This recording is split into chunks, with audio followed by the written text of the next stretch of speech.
ինչպես եմ դարձել Աստծուն, փոքր վկայություն է, բայց ինձ համար այն շատ զորավոր է։ Ինչպես քիչ առաջ եղբայրն ասաց, որ այսօրվա սերունդն այնպիսին է, որ երեխաները թեև ծնվում են հավատացյալների ընտանիքում, բայց ապրում են անհավատ կյանքով։ Ես նույնպես այդ սերնդից եմ։ Մինչև 18 տարեկանը գիտեի, որ Աստված կա, բայց երբեք նրան չեմ ընդունել։ Ես չէի հասկանում, թե ինչու են ծնողներս գնում եկեղեցի, ինչն է նրանց ստիպում կամ ինչն է նրանց մղում, որ գնում են այնտեղ։ Դա ինձ համար մեծ հարցական էր ու երբեք չեմ հասկացել, բայց ցանկանում էի հասկանալ, քանի որ այդ կյանքն ինձ երբեք չէր գրավում։ 10-ից 11-րդ դասարաններում, երբ տեղափոխվել էի արդեն մասնագիտացված դասարան, ես մտերմացա մի աղջկա հետ, ով ինձ վրա շատ վատ ազդեցություն ունեցավ։ Մենք միասին ընկանք շատ վատ շրջապատ, որտեղ գործում էին այս աշխարհի բոլոր պղծությունները։ Գիտեք, սկզբից մի պահ ինձ հետ էր պահում այն միտքը, որ ես հավատքի ընտանիքից եմ, ինչպես կարող եմ, բայց հետո գնացի առաջ, շատ բաներ փորձեցի, ինչ-որ բան էի փնտրում դրանում։ Առաջ երբ տեսնում էի, միշտ ցանկանում էի լինել դրա մեջ, դա այնքան գրավիչ էր թվում։ Դեռահասներն ինձ կհասկանան։ Չէ որ դա այնքան լավ է, չէ որ բոլորն են դա անում, իսկ ինչու ինձ չի կարելի։ Եվ ես այդ ամենը փորձեցի, այդպես կես տարի, հետո էլի կես տարի։ Եվ երբ մենք արդեն այդ շրջապատում էինք, դա երևի մեր քաղաքի ամենավատ ընկերախումբն էր, գիտեք, ես սկսեցի ինչ-որ բան հասկանալ։ Սրտումս երբեք խաղաղություն չկար, երբեք։ Միշտ ցավ կար, դու գալիս ես տուն և ամեն անգամ պարզապես լացում ես,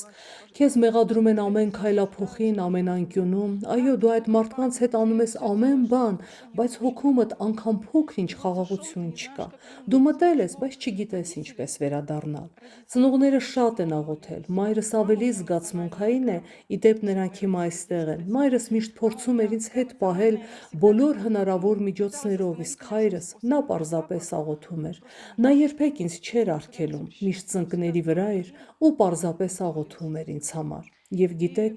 այդ պահը բեկումնային էր ինձ համար, երբ առաջին անգամ Աստված ինձ հպվեց։ Մենք ընկերներով վերադառնում ենք ինչ-որ հանդիպումից և մեզ առաջարկեցին էլի ինչ-որ բան փորձել, նոր բան։ Գիտեք, ես մեխանիկորեն համաձայնվեցի, դե ավելի վատ այլևս չէր էլ կարող լինել, ինչ կա որ, Աստծուց չեմ վախենում, ինձ համար արդեն միևնույնն է ամեն բան։ Այդպես գնացի ու հանկարծ մտքումս տեսնում եմ գիծ, սպիտակ գիծ, որը ես հատում եմ և հետդարձի ճանապարհ այլևս չկա, ես այլևս հետ չեմ վերադառնա։ Գնում էի ու սկսեցի վերլուծել, ես հավատքի ընտանիքից եմ ու վարում եմ պարզապես մի զզվելի կյանք, անհավատներն անգամ իրենց այդպես չեն պահում, նրանք ավելի լավն են, քան ես, ով փոքրուց գիտի Աստծո մասին։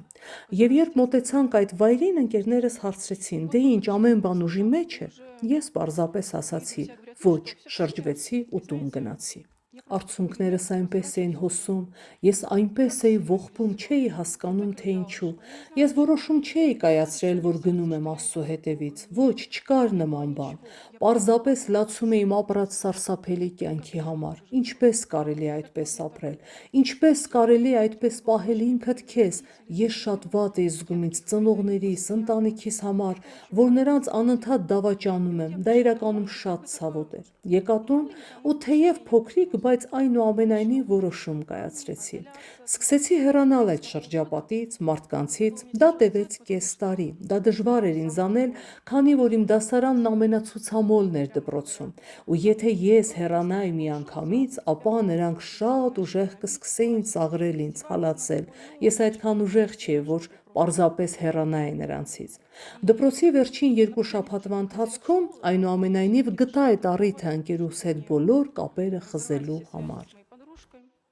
Նրանք ճիշտ է 2 շաբաթ ինձ ծաղրուծանակի էին ենթարկում, բայց փառք Աստծուն, դիմացա, չգիտեմ որտեղից ինձ այդքան ուժ, քանի որ շատ ցավոտ էին վիրավորում, բայց անցա դրա միջով։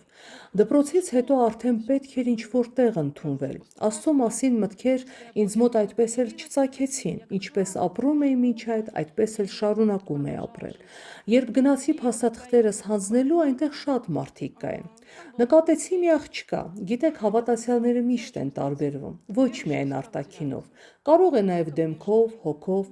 Ես դեռ հավատացյալ չէի ու չէի հասկանում, թե այդ աղջկա մոտ ինչն այնպես չէ։ Մտածում էի, ինչ տարօրինակ աղջիկ է, իսկ երբ մայրս ասաց, որ նա հավատացյալ է, այսպիսի միտք, Տեր Աստված, ես ցանկանում եմ հանրակացարանում նրա հետ ապրել։ Ես հասկանում եմ, որ դա իրականությունից չի բխում, քանի որ մենք դեռ նոր էինք դիմում գրել եւ չգիտեինք որտեղ կընդունվենք, հետո ինչպես պետք է գրանցվենք, ու ես մոռացա այդ մասին։ Հետո այնպիսի հնարավորություն եղավ, ինձ առաջարկեցին քրոջս հետ գնալ հոգևոր ճամբար, որը մեր եկեղեցունը չէր, մեզանից շատ հեռու էր, բայց չգիտես ինչու համաձայնվեցի։ Եվ գիտեք, այդ ճամբարում էր նաև այն աղջիկը, նա գտավ ինձ, մոտեցավ եւ առաջարկեց գրանցվել նույն խմբում, որպեսզի մեզ միասին տեղավորեն։ Եվ փառք Աստծուն, մենք արդեն երկրորդ տարին է, ինչ միասին ենք։ Դա իմ կյանքի առաջին հրաշքն էր։ Ես չէի կարող հավատալ, որ իմ այդ փոքր կարիքին, անգամ ոչ թե կարիքին, այլ մտքին կարող էր պատասխան տրվել։ Այդ ժամանակ սկսեցի մտածել, որ Աստված կա, ու հաջորդ օր աղոթքի ժամանակ վերստին ծնվեցի։ Ես առաջին անգամ համարձակվեցի Աստծուց ներում խնդրել ամեն բանի համար, գիտեք, երբ շատ եք մեղանչում, հետո շատ սարսափելի է գալ Աստծու մոտ, ամոթալի է, դու անգամ այդ մասին մտածել չես կարող, բայց տեսնելով, որ Աստված ինձ պատասխանում է, չնայելով թե որքան մեղավոր եմ, ես սկսեցի ապաշխարել, որքան որ կարողանում էի, եւ երբ վերստին ծնունդ ստացա, այդ օրվանից հետո այլևս մեկ օրով անգամ չեմ վերադառնա նախկին կյանքին, կյանքս ամբողջությամբ փոխվել է, ամբողջությամբ սկզբից մինչև վերջ։